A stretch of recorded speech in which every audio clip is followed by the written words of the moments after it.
देखिए, जितने भी बच्चे क्लास 10th में 2025 में अपनी अर्धवार्षिक परीक्षा देने वाले हैं, कहने का मतलब है कि जितने भी बच्चों की अगर अभी भी अर्धवार्षिक परीक्षा स्टार्ट नहीं हुई है और जो जो बच्चे इस बार 2025 में अपनी अर्धवार्षिक परीक्षा देने वाले हैं, तो उन सभी विद्यार्थियों के लिए आज की इस क्लास में हम लेकर के आ गए हैं 2025 का एक ऐसा वायरल पेपर। देखो, ये है सामाजिक विज्ञान का वायरल पेपर, जिस पेपर को पढ़ करके, क्योंकि अभी भी आप लोगों की देखो अर्धवार्षिक परीक्षा स्टार्ट नहीं हुई है। अर्धवार्षिक परीक्षा स्टार्ट होने से पहले ही मैंने आप लोगों को सामाजिक विज्ञान का पेपर दे दिया है, तो आप लोग इस पेपर को पढ़ करके अपने 70 में 70 नंबर आसानी से ला दोगे। कहने का मतलब है कि जब आप लोग पेपर देने जाओगे तो यहाँ से स्टूडेंट आप लोगों को पूरे पूरे नंबर मिल जाएंगे। देखो, अर्धवार्षिक परीक्षा में आप लोगों को पास होना बहुत जरूरी है। अगर आप लोग अर्धवार्षिक परीक्षा में पास नहीं होंगे तो आप लोगों के नंबर भी काटे जा सकते हैं। तो इसीलिए हम देखो एक ऐसा मुझको वायरल पेपर मिला है जो कि मुझे 2025 का एक रियल वायरल पेपर लेकर के आए हैं। इस पेपर को पढ़ करके आप लोग अर्धवार्षिक परीक्षा में आसानी से पूरे के पूरे नंबर ला सकते हो। देखो, आप लोगों का तो सामाजिक विज्ञान का मैंने टेंशन खत्म कर दिया है। बस आप लोग क्या करो, इसी पेपर को पढ़ करके बस आप लोग क्या करना, मेरी बात मान लेना, बस इसी सामाजिक विज्ञान के पेपर को पढ़ लेना। मैं आप लोगों से गारंटी ले रहा हूँ कि यहाँ से स्टूडेंट आप लोगों का एक भी नंबर बाहर नहीं जाएगा। बस आप लोग इसको पूरा का पूरा तैयार कर लेना।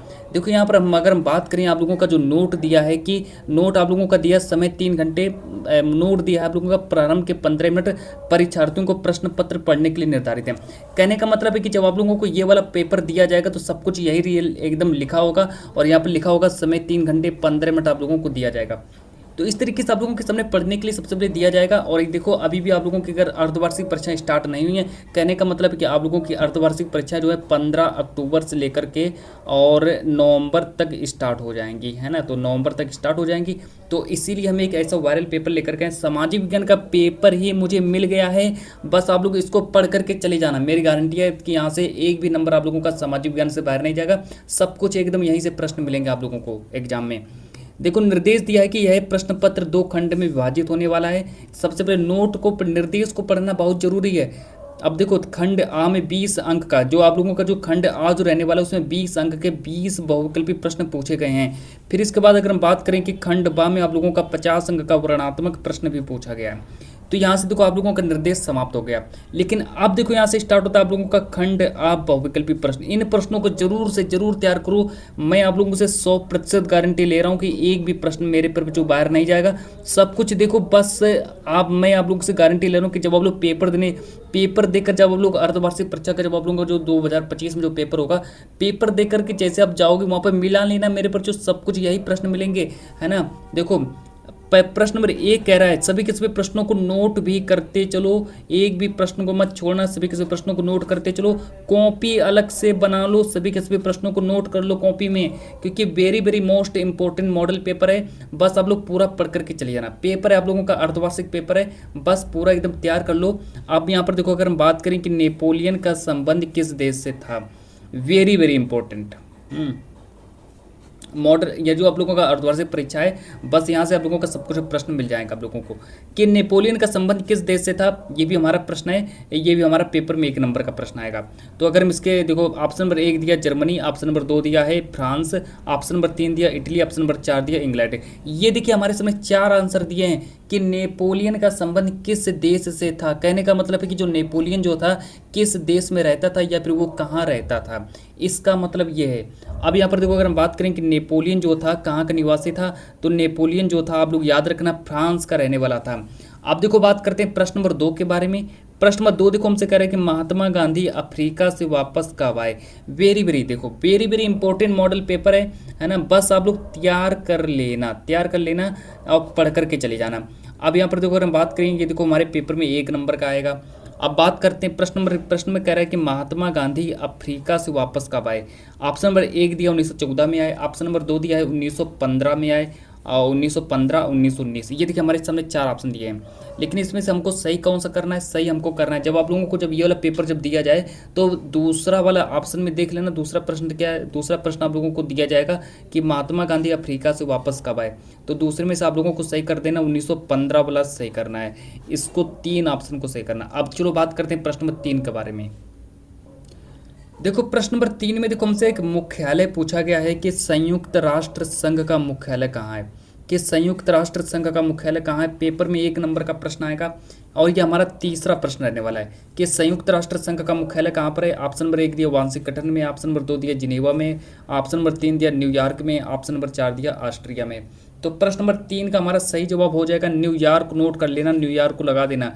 पेपर देने जाना तो न्यूयॉर्क को ही सही करना है ना, और कोई जिनेवा इनेवा को मत करना।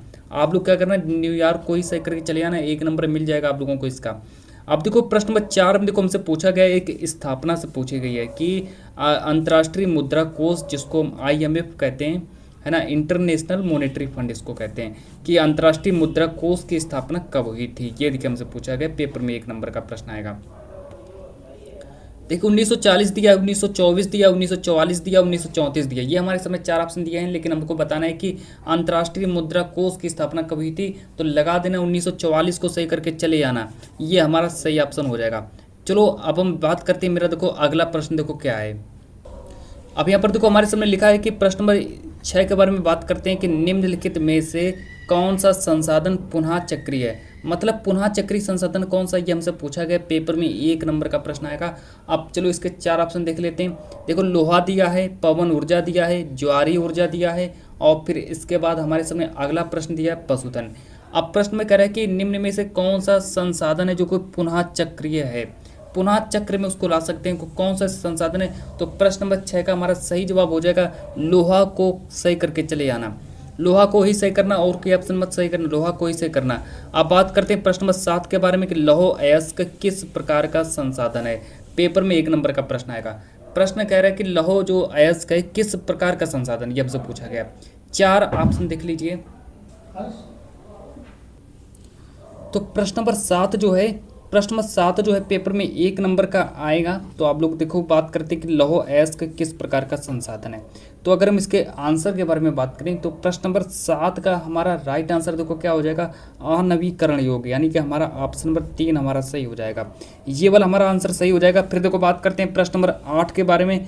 प्रश्न नंबर 8 देखो हमसे क्या कह रहा है कि निम्नलिखित में से एक मिट्टी का प्रकार नहीं है। पेपर में 1 नंबर का प्रश्न आएगा। हमसे कह रहा है कि निम्नलिखित में से एक मिट्टी का प्रकार नहीं है। तो देखो ऑप्शन नंबर 1 दिया काली मृदा, ऑप्शन नंबर 2 दिया है लैटेराइट मृदा, ऑप्शन नंबर 3 दिया पीली मृदा, ऑप्शन नंबर 4 दिया सीमेंट। लेकिन हमसे पूछा गया कि एक मिट्टी का प्रकार नहीं है, तो मिट्टी का प्रकार कौन नहीं है, तो सीमेंट जो है मिट्टी का प्रकार नहीं। तो आप लोग क्या करना है, सीमेंट को ही सही करना है। अब बात करते हैं प्रश्न नंबर 9 के बारे में। प्रश्न नंबर 9 को देखेंगे कि निम्नलिखित में से कौन सा राज्य बॉक्साइट का प्रमुख उत्पादक है। मतलब उस राज्य का नाम बताना जो बॉक्साइट का प्रमुख उत्पादक है, मतलब बॉक्साइट का उत्पादन किस राज्य में होता है, ये हमको बताना है। तो पेपर में ये हमारे 1 नंबर का प्रश्न आएगा। चलो इसके 4 ऑप्शन देख लेते हैं, क्या क्या 4 ऑप्शन है। ऑप्शन नंबर 1 दिया है तमिलनाडु, ऑप्शन नंबर 2 दिया है पंजाब, उड़ीसा और उत्तर प्रदेश। ये देखिए हमारे सामने 4 ऑप्शन दिए, लेकिन 4 ऑप्शन में से हमको सही करना है उड़ीसा को सही करना है। फिर देखो बात करते हैं प्रश्न नंबर 10 के बारे में कि निम्नलिखित में से कौन सा लौह खनिज है। लौह खनिज कौन सा है, पेपर में 1 नंबर का आएगा। तो आपके पेपर में एक लौह खनिज भी पूछा जाएगा। तो लौह खनिज कौन सा है, देखो 4 ऑप्शन, मैंगनीज दिया है, सोना दिया है, बॉक्साइट दिया है, अभ्रक दिया है। ये देखिए हमारे सामने 4 ऑप्शन दिए गए, लेकिन 4 ऑप्शन में से हमको उस ऑप्शन को बताना है जो कि हमारा सही आंसर हो जाएगा। तो हमसे पूछा गया कि निम्नलिखित में से कौन सा लौह खनिज हो जाएगा। तो लौह खनिज कौन सा है, तो मेरे प्यारे बच्चों आप लोग क्या करना, मैंगनीज को सही कर देना। फिर अगर हम बात करें प्रश्न नंबर 11 के बारे में, प्रश्न नंबर 11 को देखेंगे। प्रश्न नंबर 11 हमसे करें कि निम्नलिखित में से किस देश का विभाजन धर्म तथा जाति के आधार पर हुआ था। तो उस देश का नाम बताना है जिस देश का जो विभाजन जो है वो धर्म और जाति के आधार पर हुआ था। तो ये हमारा प्रश्न नंबर 11। प्रश्न नंबर 11 का हमारा जो राइट आंसर हो जाएगा भारत दिया है, फ्रांस दिया है, बेल्जियम दिया, जर्मनी दिया। पेपर में 1 नंबर का प्रश्न आएगा। लेकिन हमसे पूछा गया है कि निम्नलिखित में से किस देश का विभाजन जो है धर्म और जाति के आधार पर किया गया। तो आप लोग याद रखना भारत है वो हमारा। तो भारत का जो विभाजन है वो धर्म तथा जाति के आधार पर किया गया था। चलो बात करते हैं प्रश्न नंबर 12 के बारे में। प्रश्न नंबर 12 में देखो हमसे कह रहा है कि भारत संविधान की 8वीं अनुसूची में कितनी भाषा को मान्यता दी गई है। ये भी हमारा पेपर में 1 नंबर का प्रश्न आएगा। कह रहा है कि संविधान की जो 8वीं अनुसूची है, संविधान की 8वीं अनुसूची में कितनी भाषाओं को मान्यता दी गई है, ये हमसे पूछा गया। देखो 4 ऑप्शन दिए, 20 दिया है, 22 दिया है, 21 दिया है, 23 दिया है, मतलब 23 दिया है। तो हमसे पूछा गया है कि संविधान की 8वीं अनुसूची में कितनी भाषाओं को मान्यता दी गई है। तो देखो पेपर देने जाना तो सबसे पहले अपना 22 ऑप्शन को ही सही करना। आप बात करते हैं प्रश्न नंबर 13 के बारे में। प्रश्न नंबर 13 को देखेंगे कि निम्नलिखित में से कौन सा विषय राज्य सूची में नहीं है। कौन सा विषय है जो राज्य सूची में नहीं, पेपर में 1 नंबर का प्रश्न आएगा। अब राज्य सूची में किसको नहीं शामिल किया गया है, देखो ऑप्शन नंबर 1 दिया पुलिस, ऑप्शन नंबर 2 दिया है सिंचाई, ऑप्शन नंबर 3 दिया कृषि, ऑप्शन नंबर 4 दिया मृदा। लेकिन इसमें से हमारा राइट आंसर कौन सा हो जाएगा, प्रश्न नंबर 13 का हमारा सही जवाब हो जाएगा मृदा, हमारा राइट आंसर हो जाएगा। पेपर में 1 नंबर का प्रश्न आएगा, ये तो आप लोगों को पता ही है। तो हमसे पूछा गया कि निम्नलिखित में से कौन सा विषय राज्य सूची में नहीं, तो हमारा मृदा ऑप्शन सही हो जाएगा। आप देखो बात करते हैं प्रश्न नंबर 14 के बारे में। पूरा का पूरा पेपर तैयार कर लेना, एक भी नंबर को मत छोड़ना, क्योंकि पेपर बहुत इंपॉर्टेंट है आप लोगों के हिसाब से, क्योंकि यहाँ से आप लोगों को सभी के सभी प्रश्न मिलने वाले हैं और पूरा एकदम यही वाला पेपर आप लोगों के अर्धवार्षिक परीक्षा में पूछा जाएगा। अब देखो बात करते हैं प्रश्न नंबर 14 के बारे में कि निम्नलिखित में संघात्मक शासन कहाँ नहीं है। तो संघात्मक शासन कहाँ नहीं है, पेपर में 1 नंबर का प्रश्न आएगा। देखो भारत दिया है, ऑप्शन नंबर 1 दिया भारत, ऑप्शन नंबर 2 दिया श्रीलंका, ऑप्शन नंबर 3 दिया संयुक्त राज्य अमेरिका, ऑप्शन नंबर 4 दिया बेल्जियम। लेकिन हमसे पूछा गया कि प्रश्न नंबर 14 करें निम्नलिखित में से संघात्मक शासन कहाँ नहीं है। तो संघात्मक शासन कहाँ नहीं है, तो श्रीलंका में संघात्मक शासन नहीं है, तो आप लोगों को श्रीलंका को ही सही करना है। आप देखो बात करते हैं प्रश्न नंबर 15 के बारे में। प्रश्न नंबर 15 देखो हमसे क्या कह रहा है, प्रश्न नंबर 15 कह रहा है कि 2 राज्यों के बीच वस्तुओं का आदान प्रदान कहलाता है। मान लीजिए 2 राज्य हैं, जैसे मान लीजिए एक राज्य ये है, एक राज्य ये, इसने इसको कोई वस्तु प्रदान की, इसने इसको कोई वस्तु प्रदान की, तो इसको हम क्या कहेंगे, मतलब 2 राज्यों के बीच वस्तुओं का आदान प्रदान क्या कहलाता है। ये हमारा पेपर में 1 नंबर का आएगा। चलो इसके 4 ऑप्शन देख लेते हैं, क्या क्या 4 ऑप्शन है। ये देखिए हमारे इसमें 4 ऑप्शन दिए हैं, जिसमें से पहला ऑप्शन है कि अंतर्राष्ट्रीय व्यापार, ऑप्शन नंबर 2 है कि राष्ट्रीय व्यापार, ऑप्शन नंबर 3 है कि अंतर्राष्ट्रीय आंतरिक व्यापार, ये हमारा आंतरिक व्यापार लिखा है, ऑप्शन नंबर 4 दिए वस्तु विनिमय। तो ये देखिए हमारे इसमें 4 ऑप्शन दिए गए हैं, लेकिन हमको सही आंसर कौन सा करना है, इसका हमारा राइट आंसर हो जाएगा आंतरिक व्यापार, हमारा पूरा सही जवाब हो जाएगा। आप देखो बात करते हैं प्रश्न नंबर 16 के बारे में कि उपभोक्ता को न्याय पाने के लिए कहाँ जाना चाहिए। जो उपभोक्ता जो होता है, अगर हमें उपभोक्ता को अगर न्याय पाना है तो उपभोक्ता को न्याय पाने के लिए कहाँ जाना चाहिए, ये हमसे पूछा गया कहाँ जाएगा वो। ऑप्शन नंबर 1 दिए जिला अधिकारी जाना चाहिए उसको, पुलिस स्टेशन जाना चाहिए, उपयुक्त उपभोक्ता केंद्र जाना चाहिए, सिविल न्यायालय जाना चाहिए। देखिए यहाँ पर लिखा उपभोक्ता लिखा, तो यहाँ पर भी उपयुक्त उपभोक्ता लिखा, तो उसको उपयुक्त उपभोक्ता केंद्र ही जाना चाहिए। तो इसका हमारा तीसरा ऑप्शन सही हो जाएगा। अब बात करते हैं प्रश्न नंबर 17 के बारे में। प्रश्न नंबर 17 को देखेंगे कि निम्नलिखित में से किस वर्ष में उपभोक्ता सुरक्षा अधिनियम पारित हुआ। तो किस वर्ष उपभोक्ता सुरक्षा अधिनियम पारित किया गया, ये हमारा है प्रश्न नंबर 17। अब देखो प्रश्न नंबर 17 के 4 ऑप्शन देख लो, 1976 दिया है, 1986 दिया है, 1996 दिया है, 1966 दिया है। लेकिन जो प्रश्न है पेपर में हमारा 1 नंबर का प्रश्न आएगा। प्रश्न में कह रहा है कि निम्नलिखित में से किस वर्ष, उस वर्ष का नाम बताना है जिस वर्ष उपभोक्ता सुरक्षा अधिनियम पारित किया गया। तो इसका हमारा सही जवाब हो जाएगा 1946 को सही कर देना। आप देखो बात करते हैं प्रश्न नंबर 18 के बारे में। प्रश्न नंबर 18 को देखेंगे। प्रश्न नंबर 18 देखो हमसे कह रहे हैं कि निम्नलिखित में से भारत का प्रमुख रूप से किसका आयात करता है। तो भारत जो है, भारत किसका आयात करता है, भारत किसका आयात करता है, पेपर में 1 नंबर का प्रश्न आएगा। पूरा का पूरा पेपर फंसेगा, एक भी नंबर नहीं छूटेगा आप लोगों का। चाय दिया है, खाद्यान्न दिया है, जूट का सामान दिया है, कच्चा पेट्रोलियम दिया है। लेकिन हमसे पूछा गया है कि निम्नलिखित में से भारत जो है प्रमुख रूप से किसका आयात करता है, तो वो कच्चा पेट्रोलियम का आयात करता है। तो आप लोगों को ऑप्शन नंबर 4 को सही करना है। आप देखो बात करते हैं प्रश्न नंबर 19 के बारे में। प्रश्न नंबर 19 यानी कि 19 को देखेंगे कि निम्न में से किसको कृषि एवं सहायक क्षेत्रक भी कहते हैं। किसको कृषि एवं सहायक क्षेत्रक भी कहते हैं, पेपर में 1 नंबर का प्रश्न आएगा। ऑप्शन नंबर 1 दिया प्राथमिक क्षेत्रक, ऑप्शन नंबर 2 दिया द्वितीयक क्षेत्रक, ऑप्शन नंबर 3 दिया तृतीयक क्षेत्रक, ऑप्शन नंबर 4 दिया चतुर्थक क्षेत्रक। तो यह है हमारे प्रश्न नंबर 19 के 4 आंसर। लेकिन हमको यहाँ पर सही करना है कौन सा, प्राथमिक क्षेत्र को सही करके जाना है। तो पेपर में कौन सा ऑप्शन सही करना है, प्राथमिक क्षेत्र को ही सही करना है। तो अब देखो आगे बात करते हैं प्रश्न नंबर 20 के बारे में। प्रश्न नंबर 20 को देखेंगे। प्रश्न नंबर 20 हमसे कह रहे हैं कि निम्नलिखित में से कौन सा विकसित देश है। उस देश का नाम बताना जो विकसित देश है। तो कौन सा ऐसा देश है जो कि विकसित देश है। देखो ब्राज़ील दिया है, बांग्लादेश दिया है, भारत दिया है और फ्रांस दिया है। ये देखिए हमारे इसमें 4 ऑप्शन दिए गए। तो इसमें से बताना कौन सा विकसित देश हो जाएगा। तो विकसित देश हमारा कौन सा हो जाएगा, तो आप लोगों को क्या करना है कि फ्रांस को ही सही करना है। तो फ्रांस जो है मेरा विकसित देश हो जाएगा। अब यहाँ से देखो आप लोगों के 20 प्रश्न कंप्लीट हुए, 20 प्रश्न आप लोगों के कंप्लीट, यानी कि 20 नंबर आपके पक्के हो गए। अब जो हम बात करेंगे वो मैं आप लोगों के सामने बताऊंगा खंड बा के प्रश्न होंगे, वो भी सभी के सभी वर्णात्मक प्रश्न होंगे। खंड बा वर्णात्मक प्रश्न होंगे, तो इनके बारे में बात करते हैं। ये देखिए आप लोगों का खंड बा स्टार्ट हो गया है, जहाँ से आप लोगों के सबसे पहले पूछे जाएंगे लघु उत्तरीय प्रश्न। लघु उत्तरीय प्रश्न में क्या होगा कि आपके पेपर में 4 लघु उत्तरीय प्रश्न पूछे जाएंगे। तो आपके पेपर में इस बार 4 लघु उत्तरीय प्रश्न पूछे जाएंगे, और जो 4-4 नंबर के 4 प्रश्न, यानी कि 16 नंबर का आप लोगों का लघु उत्तरीय प्रश्न भी पूछा जाएगा। तो वो कौन कौन से 4 प्रश्न जो कि आपके पेपर में आएंगे, तो उनको देख लो, बस वही प्रश्न पढ़ करके चले जाओ। 4 प्रश्न वही वाले आएंगे। देखो यहाँ पर कह रहे हैं कि निम्न प्रश्नों के उत्तर प्रत्येक लगभग 80 शब्दों में, यानी कि 80 से 100 शब्दों में आप लोगों को सभी के सभी प्रश्नों का उत्तर देना है। पहला ही देखो प्रश्न रख दिया कि पूना पैक्ट पर किसके हस्ताक्षर हुए, उसकी 2 शर्तें बताइए। पेपर में 4 नंबर का आएगा। कह रहा है कि प्रश्न कह रहा है कि पूना पैक्ट पर किसके हस्ताक्षर हुए, उसकी 2 शर्तें लिखिए। अब ये देखिए हमारे सामने एक प्रश्न है, अगर आप लोगों को इसका उत्तर नहीं याद है तो आप लोग इसमें से एक अथवा करके दिया गया, आप लोग इसका भी उत्तर लिख सकते हो कि नेपोलियन कौन था, उसके सुधार क्या थे, यानी कि उसके सुधार क्या थे, उसके सुधारों का क्या प्रभाव पड़ा। तो ये देखिए आप लोगों को 2 में से एक प्रश्न का उत्तर लिखना है। 2 में से जब आप लोग एक प्रश्न का उत्तर लिख दोगे तो आप लोगों को 4 नंबर दे दिए जाएंगे। लेकिन यहाँ पर आप लोगों को 4 प्रश्न सॉल्व करने हैं। तो चलो बात करते हैं प्रश्न नंबर 2। देखो हमसे क्या करा है। प्रश्न नंबर 2 को देखेंगे। प्रश्न नंबर 2 देखो हमसे कह रहा है कि मृदा संरक्षण के लिए क्या कदम उठाए जा रहे हैं। प्रश्न नंबर 2 कह रहा है कि मृदा संरक्षण के लिए क्या कदम उठाए जा रहे हैं, इसके समस्या के समाधान हेतु कोई 4 उपाय बताइए। तो यहाँ पर हमको कोई 4 उपाय बताने, पेपर में 4 नंबर का आएगा। तो अब आप लोगों को ये मौका भी दिया जाता है, अगर आप लोगों को इसका उत्तर नहीं याद है तो एक अलग से प्रश्न और आप लोगों से पूछा जाता है। यहाँ पर तो हमसे कह रहा है कि अथवा करके प्रश्न दिया है कि अगर आप लोगों को इसका उत्तर नहीं याद है तो आप लोग इसका भी उत्तर ले सकते हो।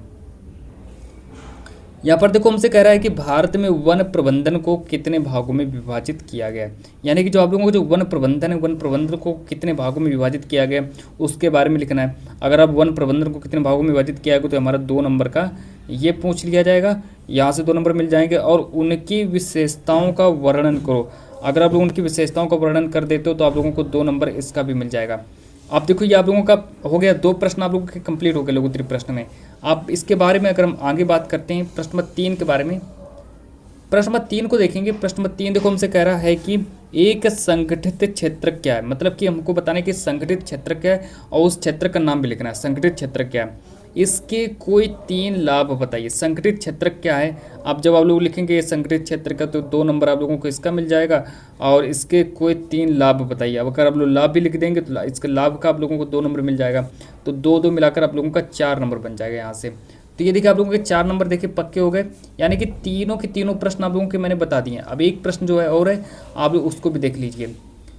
अब यहाँ पर सबसे पहले मैं इसको देख लेता हूँ। प्रश्न नंबर 4 यानी कि एक अथवा करके दिया गया है। अगर आप लोगों को इसका आंसर नहीं याद है, अगर आप लोगों को प्रश्न नंबर 3 का आंसर नहीं याद है तो आप लोगों को एक अथवा करके प्रश्न दिया गया है कि आप लोग इसका भी उत्तर लिख सकते हो कि विदेशी व्यापार को अनुकूल बनाने के लिए कोई 3 सुझाव दीजिए। यानी कि अगर हमें विदेशी व्यापार को अनुकूल बनाना है, विदेशी व्यापार को अनुकूल बनाने के लिए हमें कोई 3 सुझाव देने हैं, तो हमें देखो 2 में से 1 का ही उत्तर लिखना पड़ेगा। तो आप लोग 2 में से 1 का उत्तर लिख सकते हो। अब देखो आगे बात करते हैं प्रश्न नंबर 4 के बारे में। प्रश्न नंबर 4 देखो हमसे कह रहा है कि क्या भारतीय संघ एक अर्धसंघीय ढांचा है। क्या भारतीय संघ एक अर्धसंघीय ढांचा है, आलोचनात्मक परीक्षण कीजिए। अब ये देखिए ये प्रश्न नंबर 4 जो है हमारा 4 नंबर का पेपर में पूछा जाएगा, है ना। तो 4 नंबर का प्रश्न आप लोगों के पेपर में पूछा जाएगा। अब फिर हमारे सामने एक अथवा करके प्रश्न दिया गया है, जो कि अथवा करके देखो यहाँ पर लिखा है कि जातिवाद क्या है। जातिवाद क्या है, भारतीय राजनीति पर इस कुप्रथा के पड़े प्रभावों का उल्लेख कीजिए। तो ये देखिए हमारा प्रश्न नंबर 4 हमारा कंप्लीट हुआ। लेकिन अगर हम और आगे बात करें तो यहाँ से स्टार्ट होता है आप लोगों का वर्णात्मक सेकंड। वर्णात्मक सेकंड आप लोगों का यहाँ से स्टार्ट होगा, जिसमें से अगर हम बात करें आप लोगों के 6 नंबर वाले प्रश्न होंगे। तो अगर यहाँ पर हम आप लोगों से बात करें तो यहाँ से आप लोगों के विस्तृत उत्तरीय प्रश्न पूछ जाएंगे। देखो विस्तृत उत्तरीय प्रश्न में क्या होगा कि एक प्रश्न आप लोगों का हिस्ट्री से लिया जाएगा, और एक प्रश्न आप लोगों का नागरिक शास्त्र से लिया जाएगा, और एक प्रश्न आप लोगों का इकोनॉमिक्स से लिया जाएगा, है ना। तो इस तरीके से मिलाकर आप लोगों के पेपर में 4 तरीके से प्रश्न लिए जाएंगे, है ना। तो ये देखो आप लोगों का हो गया। अब यहाँ पर देखो हमसे कह रहा है प्रश्न नंबर 1 कह रहा है कि यूरोप में राष्ट्रवाद के उत्थान हेतु उत्तरदायी कारणों का विस्तार पूर्वक विवेचन कीजिए। तो प्रश्न देखो, प्रश्न जो है वेरी वेरी काफ़ी ज़्यादा इंपॉर्टेंट प्रश्न है, लेकिन पेपर में हमारे 6 नंबर का प्रश्न पूछा जाएगा। कह रहा है कि यूरोप में राष्ट्रवाद के उत्थान हेतु उत्तरदायी कारणों का विस्तार पूर्वक वर्णन कीजिए, जो कि पेपर में 6 नंबर का आएगा। अगर आप लोगों को इसका उत्तर नहीं याद है, वैसे तो आप लोग इसका उत्तर देख लेना और कहीं से भी देख लेना, क्वेश्चन बैंक से, या फिर आप लोग कहीं से भी इसका उत्तर लिख सकते हो। एक अथवा करके प्रश्न दिया गया कि प्रौद्योगिकी ने वैश्वीकरण को किस प्रकार बढ़ावा दिया है, उदाहरण सहित समझाइए। तो ये देखिए हमारे इसमें 2 प्रश्न थे, आप लोगों के सामने एक अथवा करके भी प्रश्न पूछा जाता है, तो अथवा करके पूछा गया ये वाला प्रश्न, तो आप लोग इसका भी उत्तर लिख सकते हो। अब चलो बात करते हैं प्रश्न नंबर 2 के बारे में। प्रश्न नंबर 2 को देखेंगे। प्रश्न नंबर 2 देखो हमसे कह रहा है कि गन्ने की उपज के लिए आवश्यक तापमान और वर्षा की दशाओं का वर्णन कीजिए। तो यहाँ पर हमसे कह रहे हैं कि गन्ने की उपज, मतलब गन्ने की उपज कैसे होती है और गन्ने के बारे में लिखना है, गन्ने की खेती कैसे की जाती है वो सब कुछ लिखना है हमें, कि गन्ने की उपज के लिए आवश्यक, गन्ने की उपज के लिए कैसा क्या तापमान रहना चाहिए, कैसी वर्षा होनी चाहिए और गन्ने की उपज के लिए कैसी दशाओं का वर्णन करना है। तो ये सब कुछ हमें बताना है गन्ने के बारे में। फिर यहाँ पर तो हमसे कह रहे हैं कि गन्ने के 2 सर्वप्रथम उत्पादक राज्यों के नाम बताइए, मतलब कि गन्ना जो है सबसे ज़्यादा कहाँ पर उत्पादित किया जाता है, तो हमें उन 2 राज्यों के नाम भी लिखना है। तो क्या जब आप लोग इतना सब कुछ कर दोगे तो 2 नंबर आप लोगों को मिल जाएगा। मान लीजिए किसी कारणवश आप लोगों को अगर इसका उत्तर नहीं याद है, प्रश्न नंबर 2 का उत्तर आप लोगों को नहीं याद है, तो एक अथवा करके प्रश्न दिया गया, जो कि यहाँ पर देखो लिखा है कि गैर परंपरागत शक्ति के स्रोत से आप क्या समझते हैं, कोई 2 उदाहरण दीजिए। मतलब कि गैर परंपरागत शक्ति के स्रोत से आप क्या समझते हैं, कोई 2 हमें उदाहरण भी देना है। तो ये देखिए आप लोगों का अथवा करके प्रश्न पूछा गया था। इसमें से आप लोग क्या कर सकते हैं कि प्रश्न नंबर 2 का उत्तर लिखो, या फिर अगर आप लोगों को प्रश्न नंबर 2 का उत्तर नहीं याद है तो आप लोग प्रश्न में जो इसमें अथवा करके दिया गया है तो आप लोग अथवा वाले का भी उत्तर ले सकते हो। अब यहाँ पर देखो हमारे सामने दिया प्रश्न नंबर 3 के बारे में बात करेंगे। प्रश्न नंबर 3 देखो हमसे कह रहा है कि राजनीति में जाति किस प्रकार अनेक रूप ले सकती है। मतलब कि राजनीति में जो जाति जो होती है, हमारी जाति जो होती है, किस प्रकार अनेक रूप ले सकती है, उदाहरण सहित व्याख्या करें। पेपर में 6 नंबर का प्रश्न आएगा, उसका हमको उदाहरण सहित व्याख्या भी करनी है। अब यहाँ पर देखो हमारा अथवा करके भी दिया गया है। अगर किसी कारणवश अगर ये देखो हमारा राजनीति शास्त्र से प्रश्न उठाया गया है, तो आप लोग जा करके वहाँ से इसका आंसर नोट कर सकते हैं। अब यहाँ पर देखो हमारे सामने एक अथवा करके प्रश्न दिया है, मतलब अथवा OR करके दिया है कि लोकतांत्रिक शासन प्रणाली के कोई 3 लाभ बताइए। कोई 3 लाभ बताने लोकतांत्रिक शासन प्रणाली के, तो आप लोग 3 लाभ बता भी सकते हो। आप देखो आगे बात करते हैं। प्रश्न जो मेरा अगला है, प्रश्न नंबर 4 के बारे में बात करेंगे। प्रश्न नंबर 4 को देखेंगे। प्रश्न नंबर 4 देखो हमसे कह रहे कि उपभोक्ता सुरक्षा अधिनियम 1986, यानी कि उपभोक्ता सुरक्षा अधिनियम कब आया था, तो उपभोक्ता सुरक्षा अधिनियम जो था वो 1986 में आया था। तो हमको बताना है कि उपभोक्ता सुरक्षा अधिनियम 1986 की उपयोगिता की विवेचना कीजिए। उसके हमें उपयोगिता की विवेचना करना है ना, तो आप लोग उपयोगिता की विवेचना भी कर सकते हैं। पेपर में हमारा 6 नंबर का प्रश्न आएगा ये वाला। और अगर हम और आगे बात करें कि एक अथवा करके दिया गया है, 2 में से अगर आप लोगों को एक का उत्तर नहीं याद है, अगर आप लोगों को इसका उत्तर नहीं है तो आप इसका भी उत्तर ले सकते हो कि भारतीय अर्थव्यवस्था में अधिक रोजगार विकसित करने के माध्यमों को स्पष्ट कीजिए। तो यहाँ पर हमको स्पष्ट करना है कि भारतीय अर्थव्यवस्था में, तो यहाँ पर देखो आप लोग अथवा करके प्रश्न दिया गया है कि भारतीय अर्थव्यवस्था में अधिक रोजगार विकसित करने के माध्यमों को स्पष्ट कीजिए। तो आप लोग इतना भी कर सकते हो। तो चलो यहाँ से आगे हम देखो बात करते हैं। अब अगर यहाँ पर हम बात करें, आपके पेपर में मानचित्र संबंधी प्रश्न पूछे जाएंगे, जो कि अब अगर हम मानचित्र के बारे में बात करें तो आपके पेपर में 10 नंबर का देखो मानचित्र भी पूछा जाता है। तो 10 नंबर आप लोग अपने ये भी पक्के कर लो, क्योंकि ये नंबर आप लोगों के छूटने नहीं चाहिए, और ये भी 10 नंबर अपने पूरे के पूरे क्लियर करके ही जाना। यहाँ पर क्या होगा, आप लोगों के पेपर में मानचित्र संबंधी 10 प्रश्न पूछे जाएंगे, जिसमें से अगर हम बात करें कि यहाँ पर 5 प्रश्न जो होंगे आप लोगों के हिस्ट्री से पूछे जाएंगे। 5 प्रश्न आप लोगों के हिस्ट्री से पूछे जाएंगे, वो मैं आप लोगों को बताऊंगा कि कौन कौन से 5 प्रश्न हैं जो आपके पेपर में पूछे जाएंगे। फिर इसके बाद क्या होगा कि 5 प्रश्न जो होंगे आप लोगों के जियोग्राफी, यानी कि आप लोगों का भूगोल से 5 प्रश्न पूछे जाएंगे। तो ये भी 5 प्रश्न मैं आप लोगों को बता दूंगा। तो बस ये 5 प्रश्न के मतलब कि 10 नंबर आप लोगों के पक्के हो जाएंगे। बस क्या करो, आप लोग पूरे के पूरे जितने भी मैं इस पेपर में जितने भी आप लोगों को प्रश्न बताऊं, सभी किसी भी प्रश्नों को याद करके चले जाना। यहाँ पर कह रहे कि निर्देश पढ़ेंगे सबसे पहले कि प्रश्न संख्या 9A तथा 9B। मानचित्र से संबंधित है। 9A में क्या कहा गया, 9A में जो है हिस्ट्री वाले प्रश्न है। प्रश्न संख्या 9A में हिस्ट्री वाले प्रश्नों को रखा गया है और प्रश्न संख्या 9B में भूगोल वाले प्रश्नों को रखा गया है। तो आप लोग इतना तैयार कर लेना। यहाँ पर देखो सबसे पहले बात करेंगे 9A के बारे में, जिसमें से हिस्ट्री के प्रश्न होंगे। तो सबसे पहले मैं आप लोगों को बताऊंगा कि हिस्ट्री में आप लोगों को कौन से क्वेश्चन याद करके जाना है। कह रहे हैं कि निम्नलिखित स्थानों को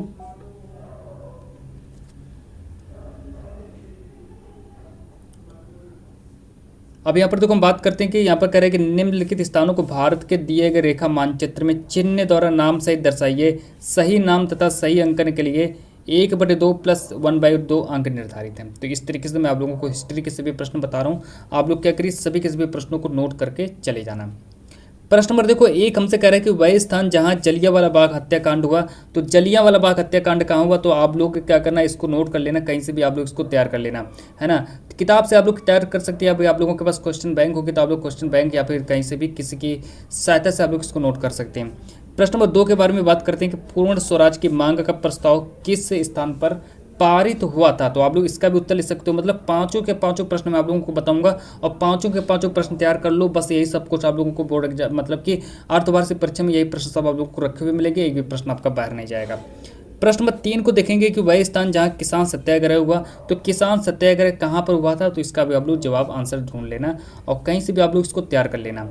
अब फिर अगर हम और आगे बात करें प्रश्न नंबर 4 के बारे में, देखो मानचित्रकार पूरा एकदम मैं आप लोगों को 10 में 10 नंबर बताऊंगा, बस पूरा एकदम पक्का हो जाएगा आप लोगों को 10 नंबर।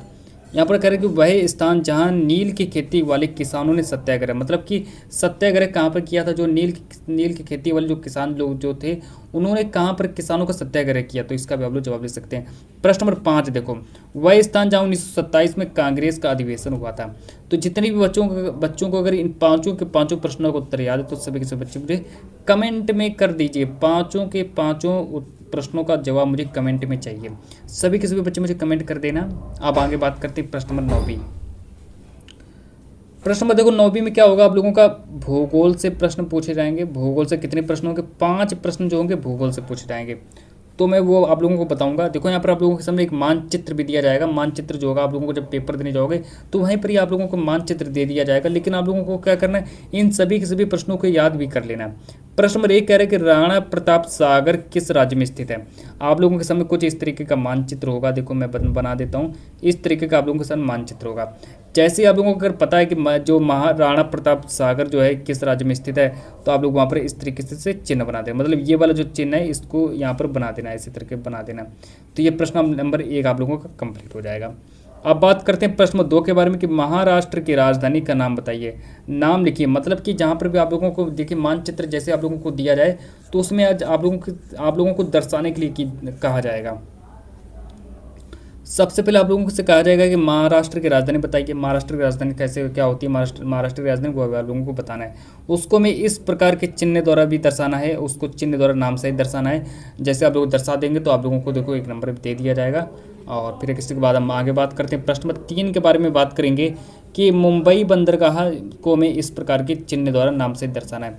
तो मुंबई वाला बंदरगाह कहाँ है, तो आप लोगों को मानचित्र में ही दर्शाना पड़ेगा। आप फिर इसके बाद अगर हम आगे बात करते हैं प्रश्न नंबर 4 के बारे में कि दक्षिण भारत की एक प्रमुख नदी भी पूछी गई कि नदी कहाँ स्थित है। उसको मैं दक्षिण भारत की एक नदी का नाम बताना है। कोई भी नदी का नाम आप लोग लिख देना कि इस प्रकार के चिन्ह द्वारा हमको चिन्ह द्वारा नाम से दर्शाना, तो आप लोग दर्शा भी सकते हैं। आप देखो बात करते हैं प्रश्न नंबर 5 के बारे में कि कृष्णा नदी देश के किस भागों में बढ़ती है फिर जाती है ना, बांटी जाती बढ़ती है बटी है ना। तो चिन्ह द्वारा नाम सहित दर्शाइए। तो अब देखो कृष्णा नदी किस देश में पाई जाती है, फिर कहाँ पर बटी है, तो हमें बताना है। चिन्ह द्वारा दर्शाना है, नाम से दर्शाना है। तो यहाँ से देखिए आप लोगों का मानचित्रकार भी पूरा का पूरा मैंने समाप्त करवा दिया है। तो मानचित्र के पूरे 10 नंबर आप लोगों के भी पक्के हो गए। और यहाँ से आप लोगों का अर्धवार्षिक परीक्षा पूरा का पूरा पेपर समाप्त हो चुका है। और यहाँ से आप लोगों के पूरे नंबर भी पक्के हो गए। बस पूरा तैयार करो, पेपर देने चले जाओ, सब कुछ आप लोगों को ये वाले प्रश्न रखे हुए मिलेंगे। तो जब तक के लिए मैं आज की इस क्लास को इतना ही रखता हूँ।